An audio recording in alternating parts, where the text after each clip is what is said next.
All right, day 314.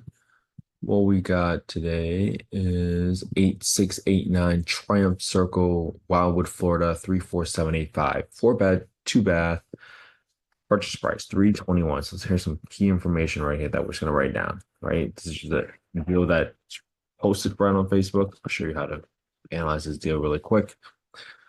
321, 385, PPI, TI is 2268. So we're going to go and try to show you how to quickly do this. 2268.09. 2268.09.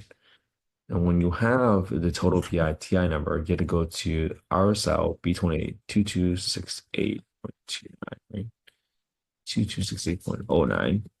And then you're going to subtract the principal portion of the subject to loan. So we're buying this property subject to existing financing, which means that we are going to take over the payments on the underlying loan, not to get out a new loan on this deal, but this way it's a creative finance deal. So in this scenario, we are buying the property, we're taking over the deed. So our name's still going to be on title, but we're not going to take out a new loan because we're just taking over the payments. So we don't have to take out a higher interest rate versus the 5.3% that we have here.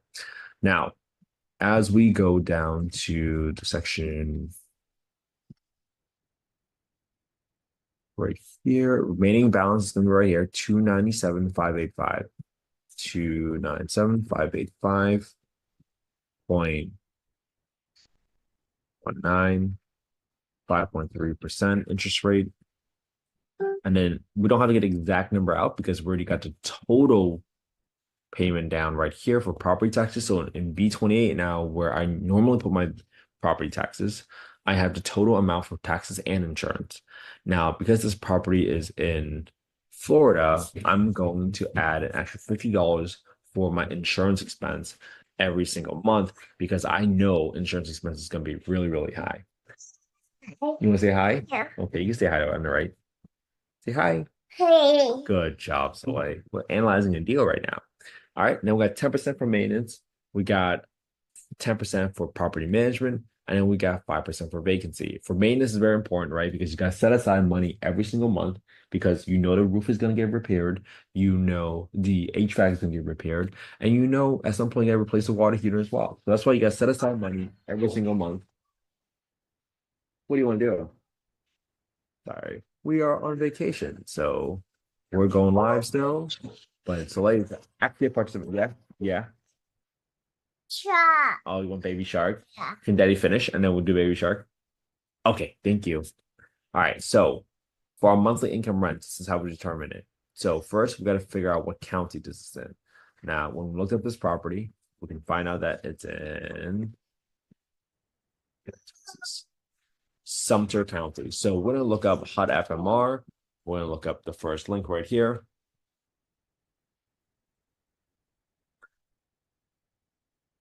See if this loads. And then we're going to click on access to small area FMR on the bottom left. And then we're going to look up FY 2024 small area FMRs. And this is now going to get us to Florida. And but you can pick by county, Sumter County. Now you're going to get the rent ceiling by bedroom count, by zip code. This property is in zip code 34785. So at 34785, you're going to see that the 4-bedroom rent ceiling is 1690. Okay, so if you were doing just for Section 8, you know that this deal probably won't work because at 1690, this is how much money you'd be losing. Because if you see that the principal, interest, taxes, and insurance, the PITI, is already at 2268 and you're stealing 1600, you're going to be losing money, right? But just for the sake of the exercise, let's show you exactly how to do it. So there's a $25,000 entry fee, zero at 2.5% for closing costs. I'm leave my renovations at $4,000. I can't even see the photos yet of the photo of the listing, but it looks relatively turnkey. Maybe just replace the carpet. Yeah. Oh, thank you. Thank you so much, Soleil. It's so helpful. Are you ready to go out and play? No, you want to play? Want to analyze deals, Daddy? 1 second. Really, Mom, I got a new toy for you. Okay, all right. So now that daughter's distracted, 5 minutes. Let's keep going. So we got our rent ceiling, and then we got our market rents. To get our market rents, we have to go to affordablehousing.com. We have to go to the owner section, the market rent estimator, plug in the address, plug in bedroom count, and now you're going to see that on average, the market rate for 24 units within a 3.69 mile radius is 23.49. So in this scenario, it's definitely more advantageous to rent it out on a market instead of to the Section 8 tenant because your rent ceiling for a Section 8 tenant is going to be very, very low. But for the sake of this exercise, again, we're going to go through both scenarios and we're going to talk about how much can you actually make. Now,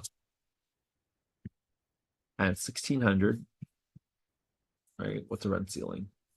1,690 and 1,600. So you don't get much lift at all going from a 3-bed to a 4-bed. And this is in 34785. 34785. We're 3-bed now. Okay. So assuming you bought the property for 312 grand, we're gonna leave the rehab estimate as is, but you can always go and make the rehab a little bit more specific. For example, I always put about $1,500 for the roof repair, just in case there's anything wrong with the roof that I cannot see from the photos. I got $500 from the landscaping. I just set aside like 276 square feet of touch-up paint.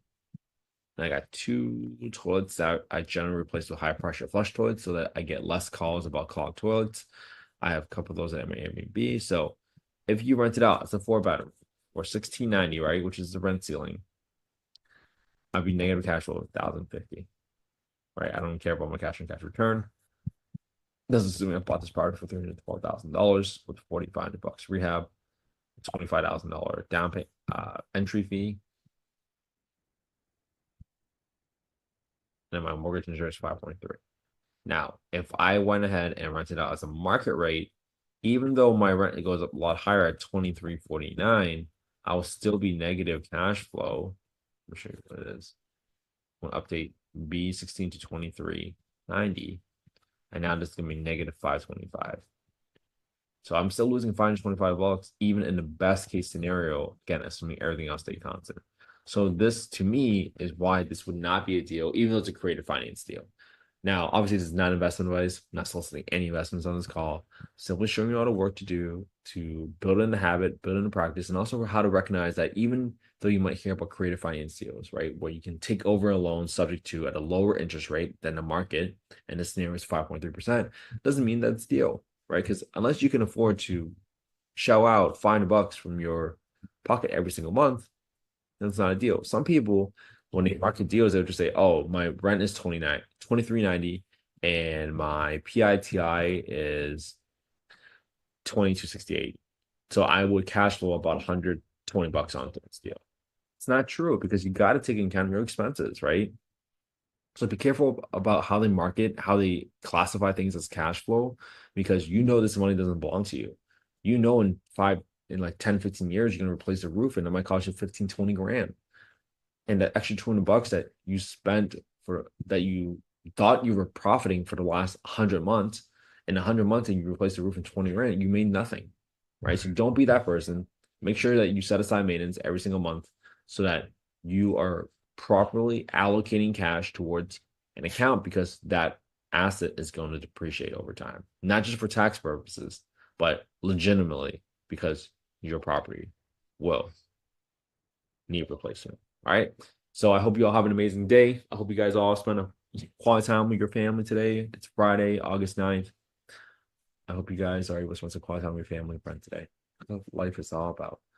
I'm on vacation right now, but hey, we're still staying consistent. All right. So let's keep doing it together. Let's stay consistent together. If you guys want, I hope you just copy the same deal I analyzed today. You guys want to copy the spreadsheet, just go to affordablehousing.io. You guys want a copy, then you just go to get deal analysis tool, and then you can just plug your name, email, your phone number. That's the fastest way for you to get a copy of the spreadsheet. And I hope you analyze these deals alongside with me. All right. Have an amazing day. I'll be back here again tomorrow, day 315.